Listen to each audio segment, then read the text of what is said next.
Hello, this is Linda Vettrus-Nichols, and do I have an amazing person to introduce you to, Carol Banens. Welcome, Carol. Hi, Linda. So nice to be here. Great to have you. And you're a grief coach who says be kind. Why is that, Carol? Don't ask why. Well, don't we all want somebody to be kind to us? I mean, that's the bottom line. But Yeah. in grief, it's so important to be kind because you don't know what to expect in grief as a griever, but also for the people around you, they don't know what to expect because we don't talk about it. And being kind can mean so many different things. It doesn't mean trying to fix the grief. Let's get that out there because you don't fix grief. You have to live through it. You have to work through it. And so being kind can be calling on a friend. How are they doing that day? Do they need anything? Mm. Do they want to go for a walk? Do they need to talk? Just being kind, being there. I think it's something, well, I aspire to with anybody, any of my friends, and I think we should with each other. Yeah. And how do you feel about that question, though? Like, what do you need? Because when you're in the thick of grief, you're kind of, You don't know. yeah, and I know in your story, like, what do you want to do, or what do you like, because especially as women, we don't tap into that, especially if we've, like, you've been in another marriage, raised kids, it's all about everybody else, and, like, what do we really need, what do we really want? That's kind of a tough question It, for, yeah, for women especially. How do you teach on that? How do you handle that? How did you like to be reached out to? somebody did something really beautiful for me that was totally unexpected. My husband died in June, and all of a sudden there were people outside cutting my grass, and I thought, oh, that's really Beautiful. paid. My realtor actually had paid Oh, for the summer for somebody to cut my grass. Well, oh, that what makes me want to cry. Oh my gosh, Linda, it was one of the best things somebody could do because it gets pretty hot up here, and humid and bugs and things. And it was one less thing for me to think about. So when I think about being kind, sometimes it's the practical things. Would you like me to get your groceries? Give me a list. There you go. There Would you you like me go. to pick the kids up? Yeah. Can I drive you to an appointment? Because your head is not there. Your brain, brain fog. And of course, Yep. grief affects us all very differently. But Yeah. your thought processes are not as quick as normal.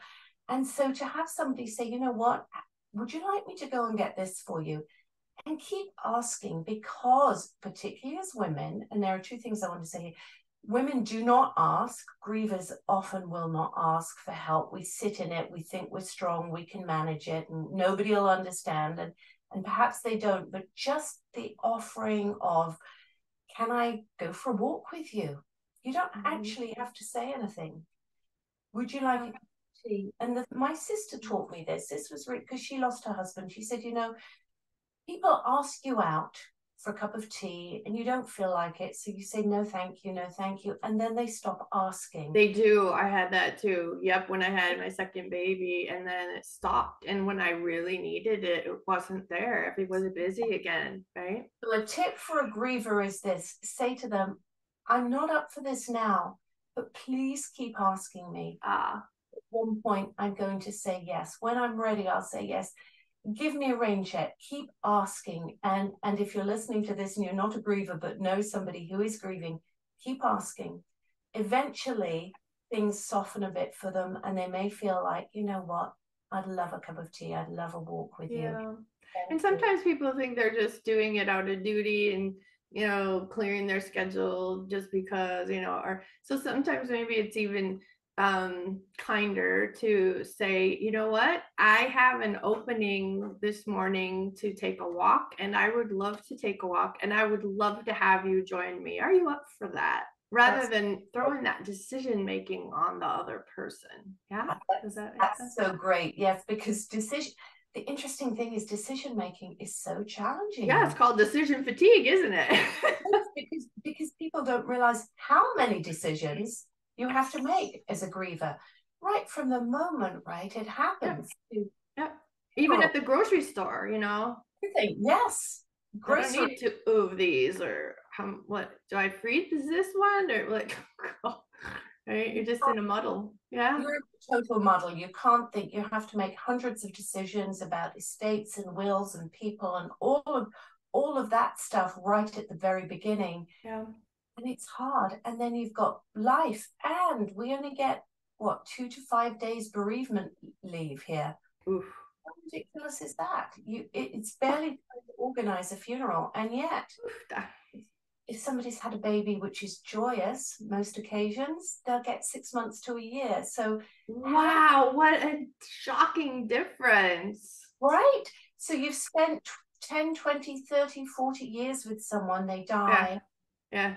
You're supposed to be back to normal within a week. And you're all emotionally down. And, you know, Yeah. babies are exhausting. So, you know, even though you're high, you know, you get down as well. But initially, you're not even down and you still get all that time. That's craziness. Ugh. Yeah. All Yeah. right. So, love. What comes up for you when you think about love? Self-love, and I think that comes with the kindness, because we are so good at being kind to everybody else. Right? As This women, is a we sure time are. for kindness to ourselves, love to ourselves, because grief is so challenging. There can be guilt that comes up. Could I have done more? Should I have visited more? Oh, I wish I had done, and the regrets, and all of those really Ooh, difficult yeah. emotions that can come up. Yep. And yet, Exactly. I think the only thing we can do is to give ourselves self-compassion, self-love. I think Right. we have to give ourselves grace. We did the best we can with what we knew. Perhaps we weren't there when they died. You know, TV makes it look as if you can always be there when somebody's dying. Oh, good point, Carol. You can't. I mean, it's rare for us to be lucky enough to be holding the hand of the person we love as they transition. Right. Mother died during COVID. She was alone. We couldn't be with her, and it was a horrible feeling. And I know a lot of people have experienced that. And yet I was able to be with Brian when he died, Oh, and good.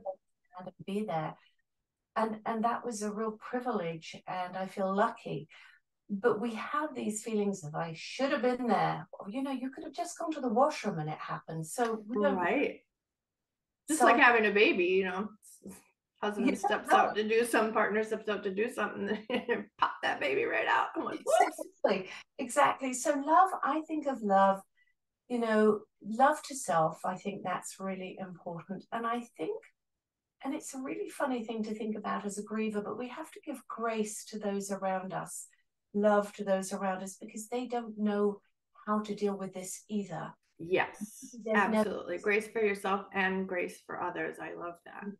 I That's think huge. so. Because they say the silliest things and they don't mean to. It's just because they don't know what to say. Are Yeah. you in grief yet? No. I just started. I haven't started. I remember a post. I haven't even started. I got all these details to deal with. I haven't even started my grief journey. Yeah. People Yes. just don't get it. Yes. Yes. Okay. And feeds your soul and heart. So being kind feeds your soul and heart. Tell us a It little bit more does. about And that. it does. Being kind to yourself. But you know what? Sometimes being kind to others, if you're struggling, sometimes doing something for other people, even as a griever, can make you feel better. It can feed your heart. Now, whether that's doing something at church, you know, whether it's doing coffee at church, or if you know somebody else who's grieving, you go and ask them for a coffee, because sometimes that giving actually feeds your heart where you need it as well. But feeding your heart can be from so many different things. It can be looking at photos of your loved one. Some people can. I know a friend who can't do that. Yeah. It might be, for some, it might be listening to music. I couldn't do that for my Right. husband. But what feeds your heart? Maybe it's reading. Maybe if you're spiritual, it's some sort of spiritual practice. For me, meditation was the big one, and gratitude. Oh my, Right. gratitude is one of the big ones. Nice. I love it. Thank you. What feeds your heart is definitely part of that self-care as well. And when you do reach out as a griever to do things for others, they are very touched by that. That's kind of not the goal of grieving. It's like more of the self-care end. if it feeds your heart and you're not burning out from it, it really Yes. does touch the lives of other people to know that, here you're in grief and yet you're doing something for Yeah, somebody and else. it can be So small, what feeds your heart? Sometimes it's a smile. So when you're at the grocery store, just even saying, "How are you today?" Because the cashiers always say, "Hey, how are you?" And some people totally ignore it, but maybe just saying, "How are you?" How are you? yeah, yeah, Or that's a what good one. feeds your heart? Maybe a walk in nature, maybe the beautiful scent of a flower, maybe the chipmunks. I love chipmunks. Maybe you have a pet. There are so many small things that can feed your heart, but you Right, have to be open to looking for them, I think, and because it's easy to get completely overwhelmed by a cloak of grief that just doesn't let you see anything good right, initially. absolutely. Yeah. Thank you so much, Carol. Oh, thank you so much, Linda. It was a good conversation. Yeah, it was. Thanks. Bye bye. Bye bye.